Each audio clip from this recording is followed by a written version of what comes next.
investors during the last year and a half, and it demonstrates that Guam is poised for growth given all of the credit strengths outlined today. We've shown positive construction, employment, and visitor trends in recent years. We expect strong economic growth due to the imminent military buildup and tourism diversification efforts.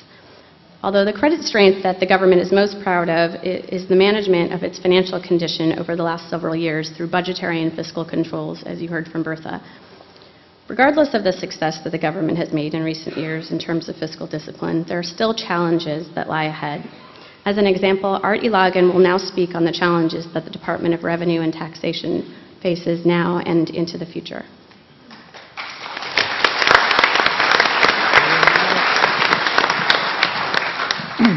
Thank you, Ali.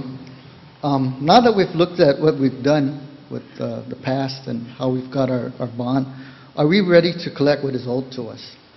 The Department of Revenue and Taxation is responsible for administering and enforcing federal and local income tax laws of Guam and for collecting revenues as well as revenues from other sources such as passport, licensing, and registration fees.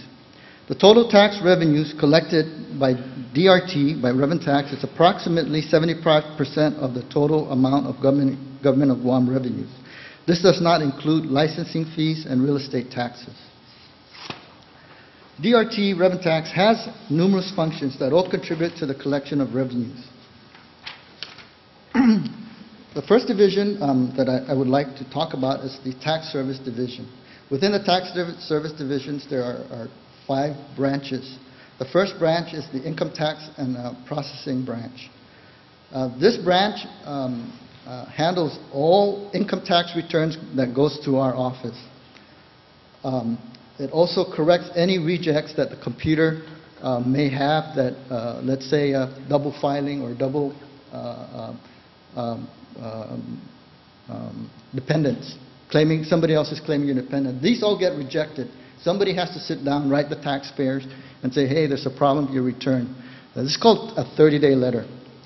I have 9 staff in that office handling everybody that comes in and all the rejects that happens. There's just not enough staff to, once we give the 30-day out, this is revenues for Guam because somebody's claiming something that they shouldn't be claiming. So what happens is we make the adjustments, or we try to make the adjustments, but there's statutory provisions. We have to go out and inform the taxpayers. So what happens is we write that letter. It gets put in a filing cabinet, and guess what? There's not enough staff to go after them. So after 3 years, the statute dies, and we have to let the refunds go. The next branch is the Electronic Data Processing Branch. We have 8 employees in that branch, and this branch inputs every single line that's on your tax return. And there's 50,000 returns out there that comes to our offices every year. And a staff of 8 cannot handle that to be current. What we want to do is input all this information as current as possible so we can go after taxpayers who are not paying properly.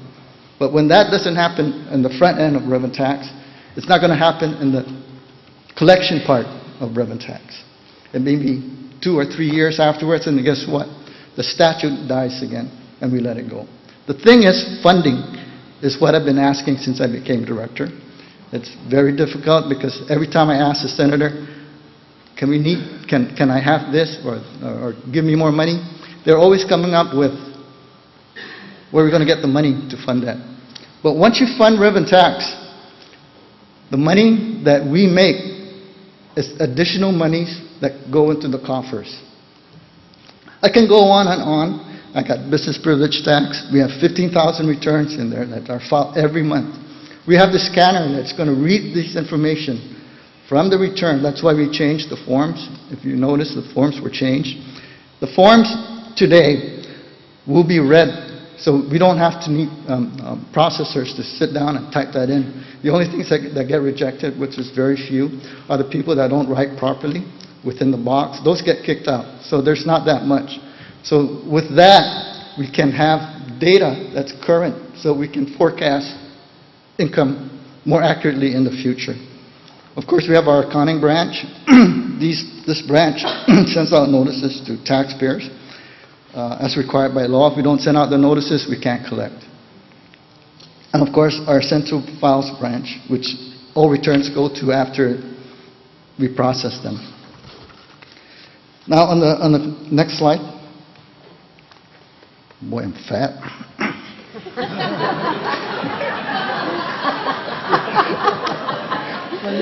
One down. The one before that.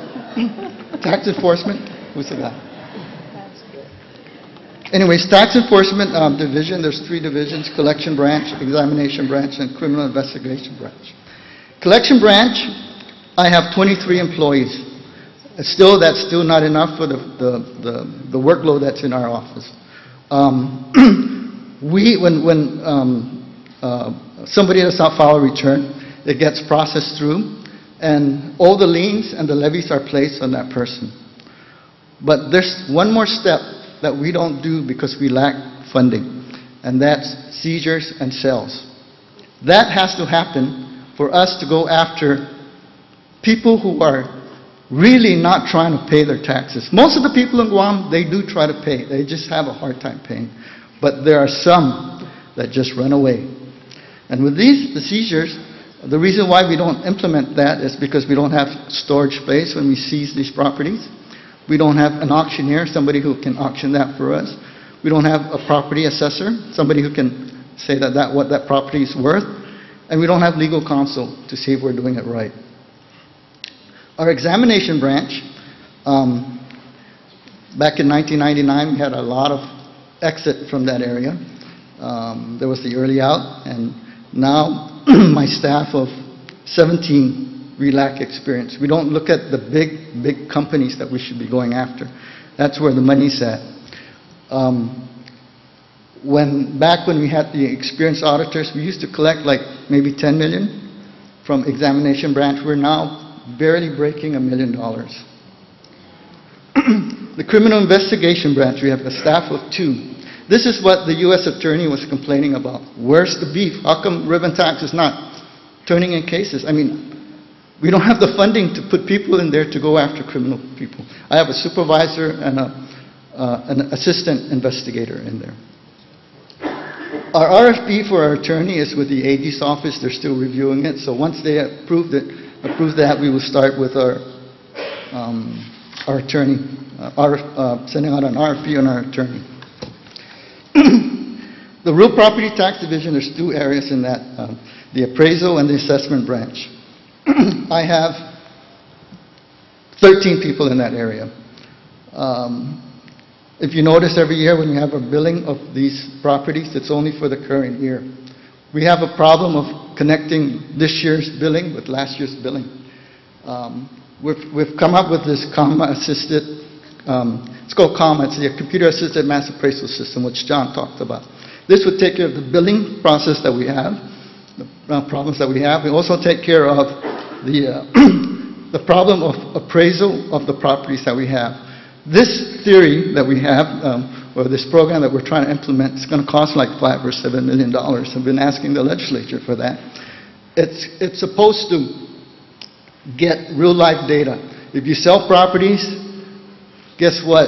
Land management will record it. It gets put into our system, and it does 2 things. It updates the value of the property, and then it lets my audit division know if you filed and paid on that sale.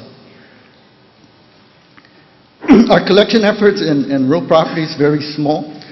We don't have a collection because the law reads that when you owe for your properties, we put a lien on it. And then after we put the lien on it, then we can sell it. But guess what?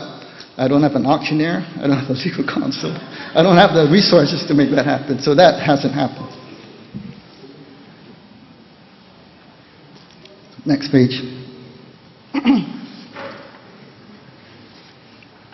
And of course, I have my technical research. I have an appeals bureau. That area is like the brain, the people that do the research for me, and also the higher level of audits. Should you not agree with the auditors and examination branch, then you take it up to the appeals bureau.